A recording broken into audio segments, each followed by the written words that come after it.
முன்னொரு காலத்துல தர்மபுரத்தை தயாலசிம்மன்கிற மன்னன் ஆண்டு வந்தான். அவனுக்கு ஒரு தங்கை இருந்தா. அவளுக்கு திருமணமும் ஆச்சு. சில ஆண்டுகளுக்கு அப்புறமா ஒரு பெண் குழந்தையை பெற்றுவிட்டு அவ இறந்து போனான். தன் தங்கை மீது கொண்ட அன்பால தன் அத்தானின் அனுமதியோடு அவள் பெற்ற குழந்தைய தயாலசிம்மன் தன் அரண்மனைக்கு கொண்டு வந்தான்.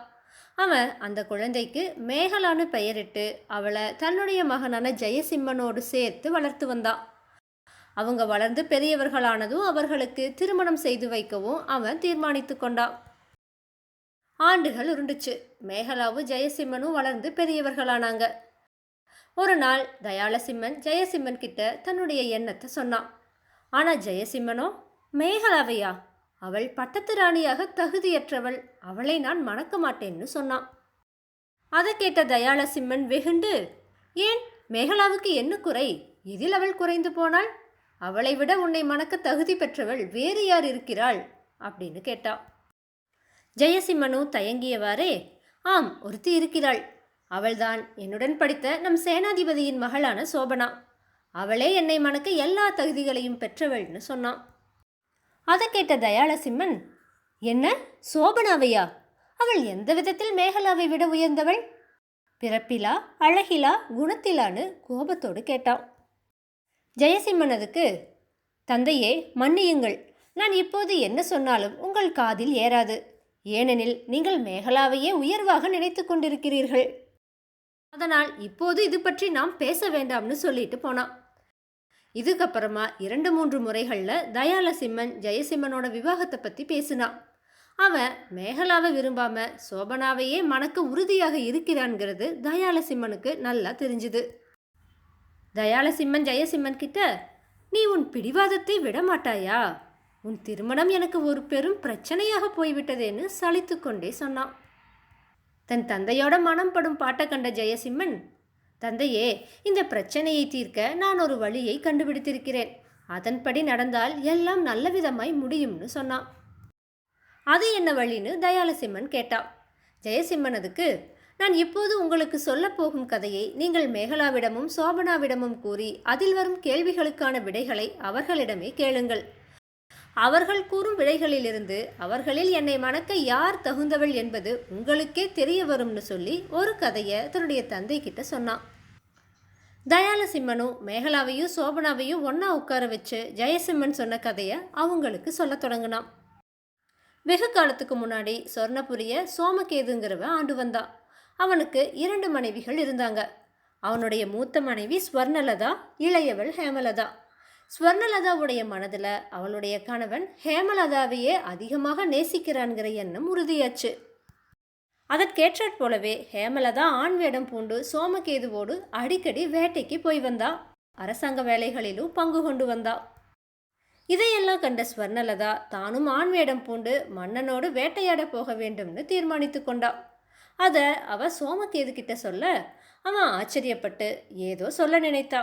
ஆனால் ஸ்வர்ணலதா அவனை பேச விடாம, ஹேமலதா போலவே எனக்கும் குதிரை சவாரி செய்ய தெரியும், அம்பு எய்யவும் முடியும்னு சொன்னான். அதை கேட்ட சோமகேதுவும், சரி, உன் இஷ்டம் போலவே செய்யுன்னு சொன்னான். இதுக்கு 1 வாரத்துக்கு அப்புறமா சோமகேது வேட்டைக்கு கிளம்புனான். ஸ்வர்ணலதாவும் ஆண் வேடத்தில் அவன் கூட கிளம்பி போனான். காட்டில் மலை சாதியினர்களுடைய குடிசைகள் ஆங்காங்கு இருந்துச்சு. வேட்டையப்ப வழி தவறிய சோமகேது தன் மனைவியோடு ஒரு மலை சாதியினனுடைய குடிசையை அடைந்தான். அப்ப அதுல ஒரு பெண் மட்டும்தான் இருந்தா. அவ மன்னனையும் ராணியையும் மரியாதையோடு வரவேற்று உள்ள அழைச்சிட்டு போய் உட்கார வச்சா. அதுக்கப்புறமா 2 மண் பாத்திரங்கள்ல ஏதோ ஒரு உணவுப் பொருளை வச்சு எடுத்து வந்தா.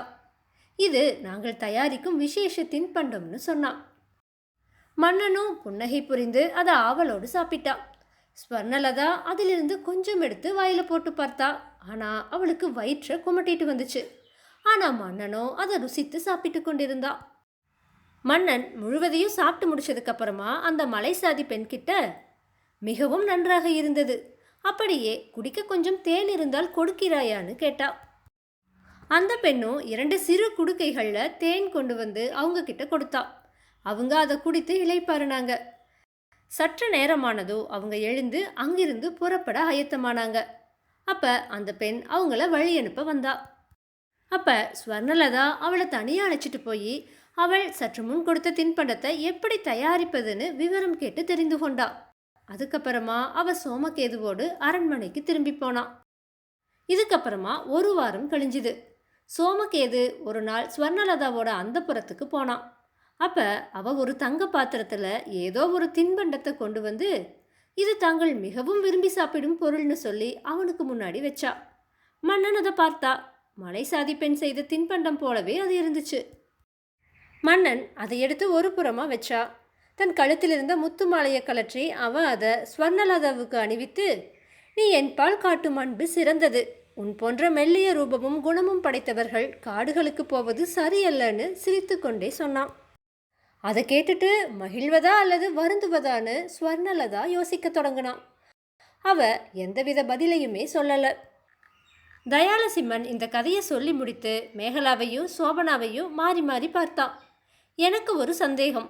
சோமகேது தன்னுடைய 2 மனைவிகளான ஸ்வர்ணலதாவையும் ஹேமலதாவையும் ஒன்று போல பார்க்கவில்லை என்பது நன்கு தெரிகிறது. அவன் நடந்து கொள்ளும் விதம் சரியா தவறான்னு கேட்டான். மேகலா சட்டுன்னு, சோமகேது ஸ்வர்ணலதாவிடம் நடந்து கொண்ட விதம் சரியல்ல. 2 மனைவிகளையும் சமமாக பாவிக்க வேண்டிய அவன் ஹேமலதாவை மட்டும் எங்கும் அழைத்து செல்வது என்பது அவனது ஓரவஞ்சனையே காட்டுகிறதுன்னு சொன்னான். ஆனா சோபனாவோ, அரசே, சோமகேதுவின் போக்கு சரியே, அது முதிர்ந்த அனுபவத்தையும் கூறிய அரசியல் அறிவையும் காட்டுகிறதுன்னு சொன்னான். இதை கேட்ட தயாலசிம்மன் மலைத்து போனான். சற்று நேரம் ஆழ்ந்து யோசிச்சுட்டு அதுக்கப்புறமா அவன் அங்கிருந்து போனான். 1 மாசத்துக்கு அப்புறமா அவன் ஜெயசிம்மனுக்கும் சோபனாவுக்கும் மனம் முடித்து வைத்து ஆட்சி பொறுப்பை அவன்கிட்ட ஒப்படைத்தான்.